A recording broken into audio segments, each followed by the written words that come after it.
What is the most gut-wrenching thing your spouse has said to you? My wife's confession flipped my world upside down. On Saturday night my wife, sister and my mother joined me for a Veterans Day related event at a local hotel. There my wife randomly ran into a former co-worker named John, and they spent a good chunk of the evening catching up. He basically kept coming over to our table and kept saying how thrilled he was to see her. At one point she went to the ladies' room with my sister but ended up staying with him at another table. She was never really far from me, and I didn't think much of it, but I did notice she was drinking a lot more than usual, considering we rarely drink. The event ended around midnight and most people had cleared out already, but she and John were still talking, at which point I came over and said, "Honey, we have to go, our Uber is waiting." As we walked to the car she made it clear she was not happy about me coming over and breaking up their conversation and called me a freaking piece of crap, which made me laugh out loud because she never talks like that, which in turn made her more mad. We got in the car and I sat in the front, while my wife, sister, and mother sat in the back seat. As the driver started heading home, my wife rudely asked him where he was going. The driver said he was following the GPS, and she shouted at him saying, "No.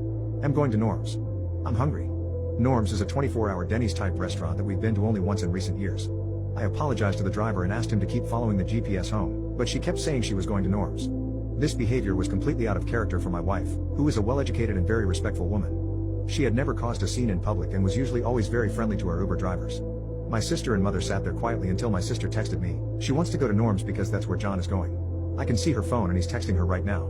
After that I told my wife, who was getting louder and more obnoxious, that we could go to Norm's for Sunday brunch in the morning, but that we needed to get home. From there things took a turn for the worse. She started screaming something like, "What am I going to do at home? Play around with your little pecker? Your little pecker does nothing for me. I should have screwed John when I had the chance. It's time I start being intimate with real men." Boom. My world fell apart right there in that stranger's car, with the three people I love the most in this world. My sister and mother intervened by telling her to shut up, but she kept going, telling me how bad I was in bed and how I couldn't get her pregnant, along with a bunch of other outrageous things I can't even repeat because it hurts so much. When we finally got home